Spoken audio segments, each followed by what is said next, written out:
The next chapter is called The Heart of a Mouse.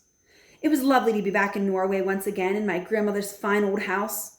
But now that I was so small, everything looked quite different, and it took me a long while to find my way around. Mine was a world of carpets and table legs, chair legs, and little crannies behind large pieces of furniture. A closed door could not be opened, and nothing could be reached that was on a table. But after a few days, my grandmother began to invent gadgets for me in order to make my life a bit easier. She got a carpenter to put together a number of slim, tall step ladders, and she placed one of these against each table in the house so that I could climb up whenever I wanted to.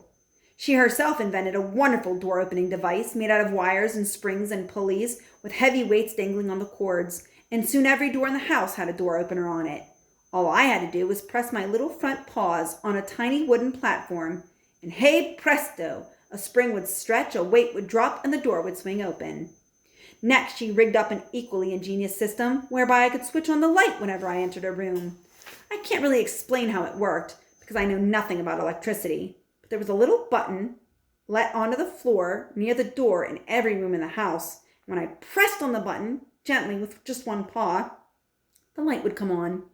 When I pressed it a second time, the light would go off again. My grandmother made me a tiny toothbrush using a little matchstick for the handle, and onto this she stuck little bits of bristle that she had snipped off one of her hairbrushes. "You must not get any holes in your teeth," she said. "I can't take a mouse to the dentist. He'd think I was crazy."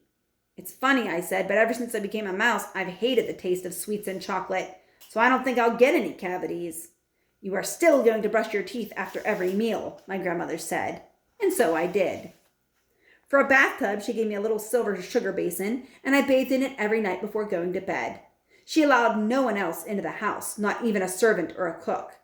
She didn't want anyone to mistake me for a real mouse and kill me. We kept entirely to ourselves, and we were very happy in each other's company. One evening, as I lay on my grandmother's lap in front of the fire, she said to me, "I wonder whatever happened to that little Bruno." "I wouldn't be surprised if his father gave him out to the hall porter to be drowned in the fire bucket," I said. "I'm afraid you may be right, poor little thing," my grandmother answered.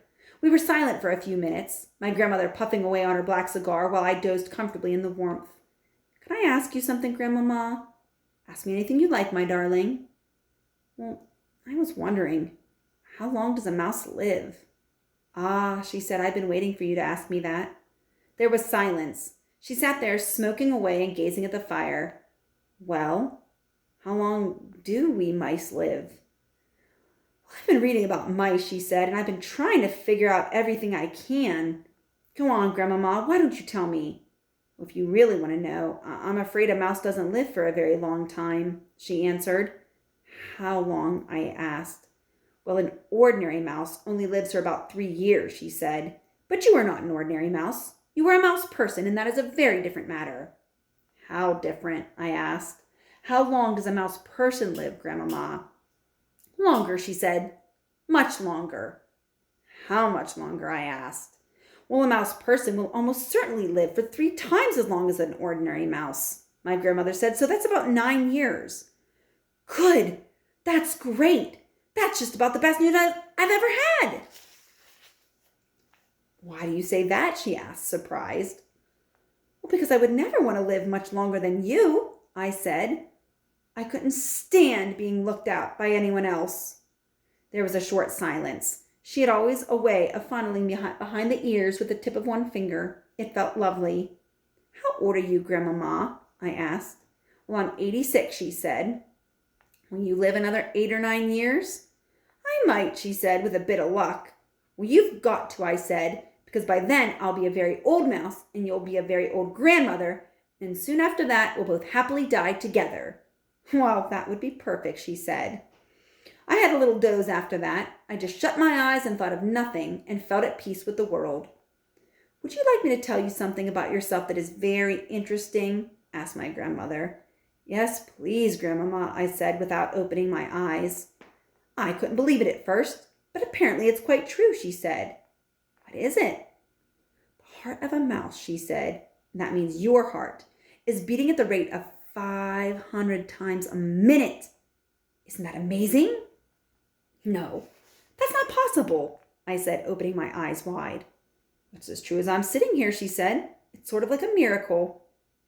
That's nearly 9 beats every second. I counted in my head. Correct, she said. Your heart is going so fast it's almost impossible to hear the separate beats. All one hears when they are listening is a soft little humming sound. She was wearing a lace dress, and the lace kept tickling my nose. I had to rest my head on my front paws. Have you ever heard my heart humming, Grandmama? Often, she said. I hear it when you're lying very close to me on my pillow at night. The two of us remained silent in front of the fire for a long time, thinking about these wonderful things.